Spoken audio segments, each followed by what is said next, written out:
Tawag ng Diyos kay Abram. 12 kabanata. Ngayon sinabi ng Panginoon kay Abram, lisanin mo ang iyong bansa, ang mga kamag-anak mo, at kahit ang sambahayan ng iyong ama, at pumunta ka sa lugar na ipapakita ko sa iyo. Gagawin kong isang tanyag na bansa ang lahi mo. Pagpapalain kita at magiging tanyag ang iyong pangalan. Sa pamamagitan mo marami ang pagpapalain. Pagpapalain ko ang magmamagandang loob sa iyo. Pero isusumpa ko naman ang susumpa sa iyo. Sa pamamagitan mo pagpapalain ko ang lahat ng tao sa mundo.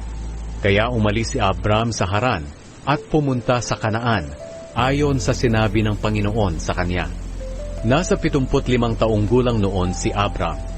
Sumama sa kanya ang pamangkin niyang si Lot. Kasama rin niya ang asawa niyang si Sarai at ang lahat ng ari-arian at aliping na tipo nila sa Haran. Pagdating nila sa Kanaan, nagpatuloy sila hanggang sa nakarating sa malaking puno ng More roon sa Shechem.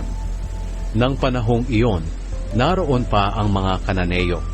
Pagkatapos, nagpakita ang Panginoon kay Abram at sinabi sa kanya, ang lupaing ito ay ibibigay ko sa mga lahi mo. Kaya gumawa ng altar si Abram para sa Panginoon. Mula roon, lumipat sila sa bundok na nasa silangan ng Betel, at doon sila nagtayo ng tolda sa kalagitnaan ng Betel at Ai. Ang Betel ay nasa kanluran, at ang Ai naman ay nasa silangan. Gumawa rin doon si Abram ng altar at sumamba sa Panginoon. Hindi nagtagal, muli silang lumipat. Nagpatuloy sila sa paglalakbay papunta sa Negev.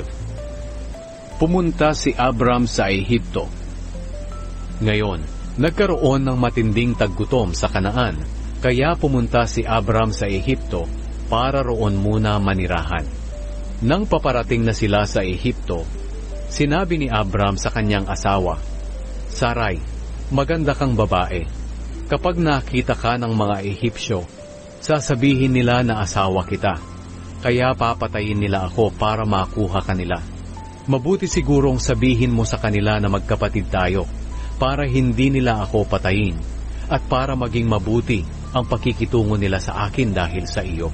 Kaya pagdating nila sa Ehipto, nakita nga ng mga Ehipsyo ang kagandahan ni Sarai. At nang makita siya ng mga opisyal ng Faraon, sinabi nila sa hari kung gaano siya kaganda. Kaya dinala si Sarai roon sa palasyo.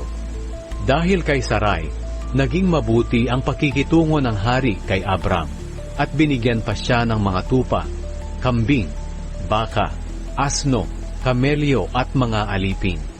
Pero binigyan ng Panginoon ng nakakakilabot na karamdaman ang Faraon at ang mga tauhan niya sa palasyo dahil kay Sarai. Nang malaman ng Faraon ang dahilan ng lahat ng ito, ipinatawag niya si Abram at tinanong, ano ba itong ginawa mo sa akin? Bakit hindi mo sinabi na asawa mo pala siya? Bakit mo sinabing magkapatid kayo? Kaya kinuha ko siya para maging asawa ko. Ngayon, heto ang asawa mo. Kunin mo siya at umalis na kayo.